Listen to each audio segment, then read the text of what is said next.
Welcome to The Behavior Code, the podcast that decodes the hidden patterns that drive our lives. I'm your host, Maria. And I'm Gabriel. On this show, we dig into the psychology, the biology, and the sociology behind why we do what we do. And today, we're tackling a big one. A really big one. It's an invisible force that shapes our world. A hidden current that pulls us in directions we don't even recognize. It influences almost every decision we make, from the clothes we buy to the careers we choose, from the people we admire to the person we want to be. But nobody wants to admit it. Well, because admitting you care about status sounds shallow. It sounds vain. In our modern, egalitarian-minded society, we're supposed to care about passion, purpose, community, not about where we are in some imaginary pecking order. To say you're actively trying to climb a ladder implies that you think you're better than the people below you, and that's a deeply uncomfortable thought for most of us. Right. Nobody ever says, I bought this luxury car to signal my wealth and social dominance. They say, and we're quick to judge it in others, right? If we see someone blatantly showing off, we call them arrogant or a show-off. We roll our eyes. But that judgment is itself a status move. We're signaling that we're above such petty displays. I appreciate the German engineering, or it's a much smoother ride. It's so true, and it's a double-edged sword. On one hand, you judge them. On the other, you feel that pang of envy yourself. I remember a few years ago, a friend from college who I'd always felt, sort of peer-to-peer with, he posted this big announcement. He'd been made a partner at his law firm. It was a picture of him looking incredibly confident with this long caption about hard work and humility. And my first unfiltered gut reaction wasn't joy for him. It was this cold, sinking feeling in my stomach. A voice in my head just went, "He's winning." And my second reaction was immediate shame. I thought, what's wrong with me? I'm supposed to be happy for him. But that initial feeling, that raw status calculation, that's the ancient wiring we're talking about. It's not good or bad, it just is. Yes, or someone who wants a corner office doesn't say, I want everyone to see I'm important. They say, I just need a quiet place to focus. We're experts at creating these plausible, socially acceptable reasons for our status-seeking behavior. We create a cover story that masks the raw, naked ambition underneath, both for our audience and, more importantly, for ourselves. That's a perfect example, and it works with objects, too. I remember when I first moved to a new city, I was invited to a dinner party. It was in this beautiful, minimalist apartment. The host served wine in these incredibly thin, elegant glasses. I asked where they were from, and he just casually said, "Oh, they're Zaltos." I had no idea what that meant, but I saw other people at the table nod with this subtle recognition. Later, I Googled it and realized these were like the holy grail of wine glasses, incredibly expensive. And for the rest of the night, I felt this awareness of it. It wasn't about the wine, it was about the signal. The host didn't have to announce, I have expensive taste. The glasses did it for him. He was playing a prestige game, signaling his cultural capital, and it was powerfully effective. We rationalize. It's a fundamental defense mechanism, because the raw truth of it feels a little ugly, a little primitive. But the science is pretty clear. This drive is one of the most powerful motivators in human behavior. It's not a modern invention, it's a core piece of our evolutionary inheritance. It's not something we can just wish away. So it's deep-seated. You're saying this isn't a new thing, like from capitalism or social media. This goes way, way back. Way back, we're talking evolutionary history. For our ancestors who lived in small, tightly knit groups, social status wasn't about ego or luxury, it was a direct predictor of survival and reproduction. Your life literally depended on the respect you commanded from the group. Okay, break that down. How so? Think about a small tribe or a troop of chimpanzees. Who gets the first choice of food when resources are scarce? The alpha, the highest status individuals. Exactly. Who gets the safest sleeping spot protected from predators? The dominant members. who has the most mating opportunities, ensuring their genes get passed on. Precisely. So, our brains evolved to be exquisitely sensitive to social hierarchy. We are constantly and often unconsciously monitoring our standing. A drop in status, or even the perception of one, triggers the same neural pathways as physical pain. That public speaking anxiety, that's your brain screaming that you might make a fool of yourself and lose the respect of the tribe. For our ancestors, being ostracized was a death sentence. So it really was life or death. It wasn't just about feeling good, it was about actually surviving. That makes so much sense. It explains that gut punch feeling you get when you feel slighted or someone gets a promotion over you. It's not just disappointment, it feels dangerous. Yes, and we can even see this in our primate relatives, which I find fascinating. If you look at chimpanzees, their societies are heavily based on dominance. The alpha male maintains his status through aggression and intimidation. It's a very stressful, politically charged environment where his position is always under threat. It's the classic dominance hierarchy. But then you look at our other close relative, the bonobo. Their societies are much more egalitarian, often led by females, and they manage social tension not from aggression but affiliation, grooming, food sharing, and, well, sex. They build alliances. It's a compelling natural experiment that shows these two paths to status, dominance and prestige, are incredibly ancient. It's your ancient lizard brain screaming, warning, your access to resources is threatened. It's deeply linked to our neurochemistry. Higher status is associated with higher levels of serotonin, which acts like a natural antidepressant. It makes you feel confident, calm, and socially dominant. Lower status, on the other hand, is linked to lower serotonin and higher levels of the stress hormone cortisol. Wow, so it's not just in our heads, it's in our biochemistry. We're getting a chemical reward for climbing the social ladder. So there's literally a biological feedback loop. Winning a status game gives you a chemical reward that makes you more likely to win the next one, while losing puts you in a state of stress and submission that can make it harder to recover. We are, and a chemical punishment for falling. This is the deep, ancient hardware we're all running. The problem is, we're now trying to run this ancient software in a completely modern world that it was never designed for. A world of cities, corporations, and the internet. Okay, let's go there, because our tribe is no longer 150 people where you know everyone. Our tribe is now potentially billions of people online. How has that changed the game? It's poured gasoline on the fire. Our brains were calibrated for a world of about 150 people, the famous Dunbar's number. In that environment, you could reasonably become the best hunter or the best storyteller in your small group. You could achieve high status. But now, we live in a global village. Now you go on Instagram and you see someone richer, more beautiful, more successful, more everything within seconds. The comparison pool is infinite. Right, your local ladder has been replaced by a global ladder. You're no longer competing with the other people in your village, you're implicitly competing with the most successful people in the entire world. Right, and social media platforms are basically status scoring engines designed to exploit this ancient wiring. Likes, shares, follower counts, these are quantifiable metrics of where you stand. Every post is a little bid for status, and the algorithms are designed to amplify the most successful bids, creating a constant scrolling feed of people who appear to be winning the game much more than you are. Oof, that's a cynical way to put it, but it feels true. You post a picture of your vacation not just to share the memory, but to signal, I am the kind of person who has these experiences. My life is desirable. It's a performance of status. And the tragic thing is we're all comparing our real, messy, behind-the-scenes lives to everyone else's curated highlight reel. It's a recipe for constant status anxiety, a feeling that you're always falling short. It's a game you can't win. And it's not just social media, it's consumer culture in general, right? I mean, so much of marketing is about selling status, not a product. Absolutely.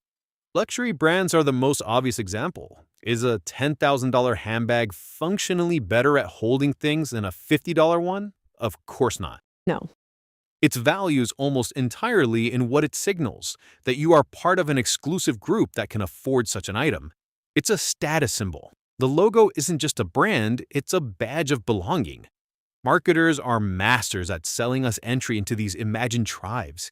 It's not about the product, it's about the identity the product promises. And it's gotten so much more nuanced now, too. It's not just about flashy logos anymore.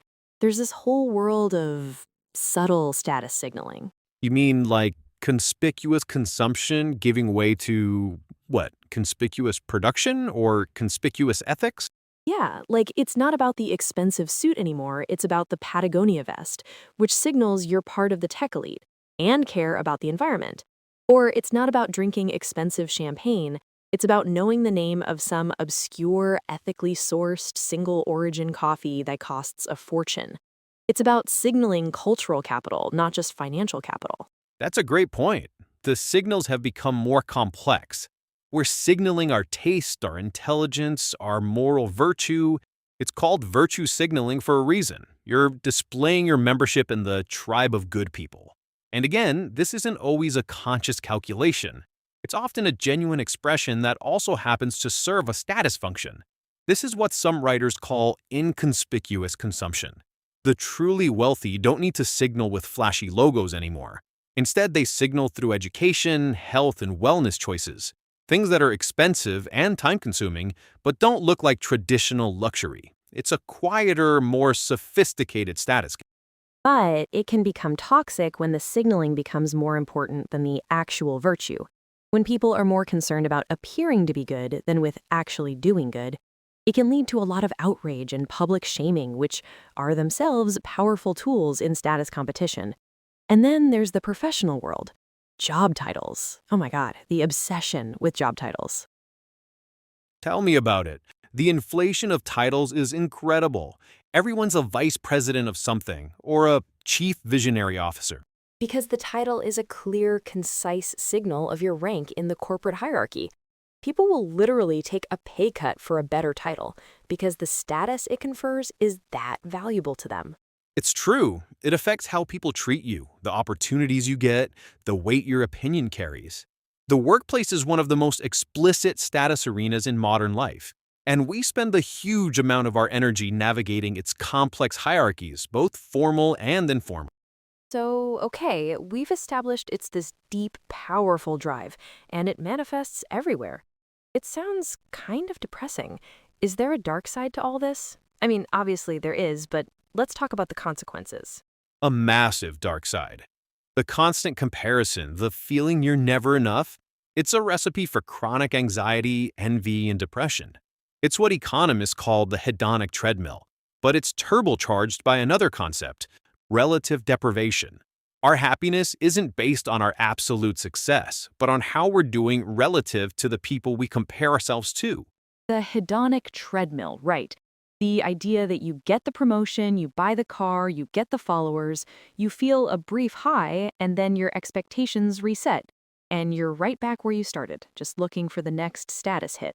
Exactly. Happiness and fulfillment are always just over the next hill. This can make people behave badly. It can lead to zero-sum thinking, where for you to rise, someone else must fall. It can feel bullying, gossip, and undermining others, all in an attempt to jockey for a slightly higher position on the ladder. That's the really ugly part. When you see your colleagues not as collaborators, but as rivals in a status game. And what about imposter syndrome, that pervasive feeling of being a fraud, that you're going to be found out? It seems like that's directly connected to this status anxiety. It's a direct consequence. Imposter syndrome is the fear that your perceived status is higher than your actual ability, and that you'll soon be exposed, leading to a painful drop in status. It's most common among high achievers because the higher you climb, the further you have to fall. It's the constant, nagging fear of the status game itself. And it makes us fragile. If your self-worth is tied to external validation, to your job title, your follower count, your possessions, what happens when you lose them? A layoff isn't just a loss of income, it's a catastrophic loss of identity and status. That's heavy, and I see it all the time.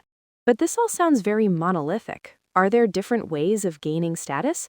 I mean, the respect you have for a brilliant scientist feels different from the fear you might have of a tyrannical boss, but both have high status. Can't the desire for status also be a force for good? I'm glad you asked that, because yes, absolutely, this is the crucial point. Researchers make a key distinction between two fundamental paths to status. They call them dominance and prestige. This changes everything.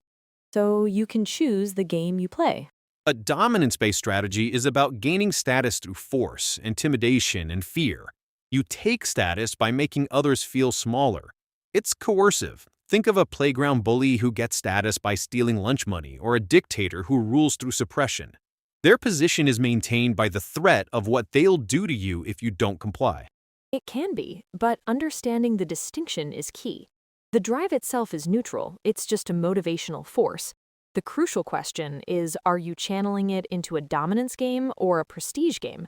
The same drive that makes someone want to dominate the boardroom could make someone else want to become a world-renowned scientist, or a beloved community organizer, or a master craftsman. So that's the zero-sum game we were talking about earlier. For the person focused on dominance to win, someone else has to lose. It's about climbing over people. So it's about channeling that energy into a prestige game, gaining status by being the most helpful person in the office, the most knowledgeable in your field, or the most reliable friend, by creating value instead of just capturing it. Precisely. Prestige, on the other hand, is the opposite. It's status that is freely given to you by others out of respect and admiration for your skills, your knowledge, or your generosity. It's earned, not taken. Think of a Nobel Prize-winning scientist, a beloved teacher, or the most helpful person on your team. People look up to them and want to be like them. Exactly. Think about academia, for example. Status is gained through publishing groundbreaking research and contributing to human knowledge. That's a status game with huge positive externalities for society. That's a much more positive-sum vision. The prestigious person gains status by providing value to the group, by teaching, creating, or helping. Their success doesn't take away from others. It often enriches them.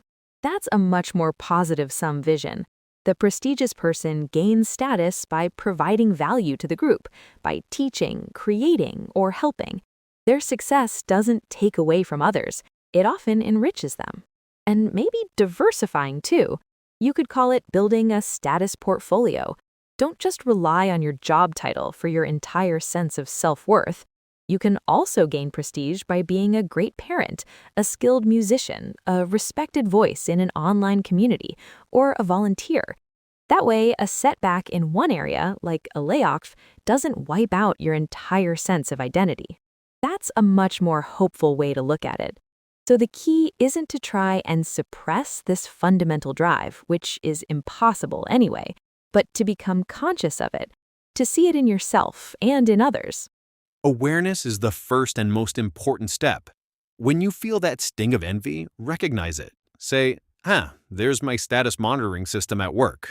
When you're about to make a big purchase, ask yourself honestly, how much of this is for me and how much is a performance for others? And maybe choose your pawns carefully. Instead of trying to compete in the infinite pond of Instagram, focus on earning respect within your local community, your company, your family, your friend group, where you can actually build real, meaningful connections. That's the path to a healthier relationship of status. Anchor your self-worth internally in your values and your actions, while acknowledging that the desire for external respect is a normal part of being human. Use it as fuel, but don't let it be the driver. Wow, okay, so much to think about there. It really reframes a lot of behavior you see every day. It's not about judging people for being shallow, but understanding this ancient, powerful force at play. Once you see the status game, you can't unsee it. It's everywhere. That seems like the perfect place to wrap up. The takeaway is, status seeking is not a character flaw. It's a core part of our human code. The trick is to understand it, manage it, and channel it towards things that genuinely matter. Well said. Thank you for listening to The Behavior Code. We hope we've given you a new lens to see the world and yourself a little more clearly. You can find us wherever you get your podcasts. If you enjoyed the show, please consider leaving a review. It really helps us out. I'm Maria. And I'm Gabriel. We'll be back next time to decode another piece of the human puzzle.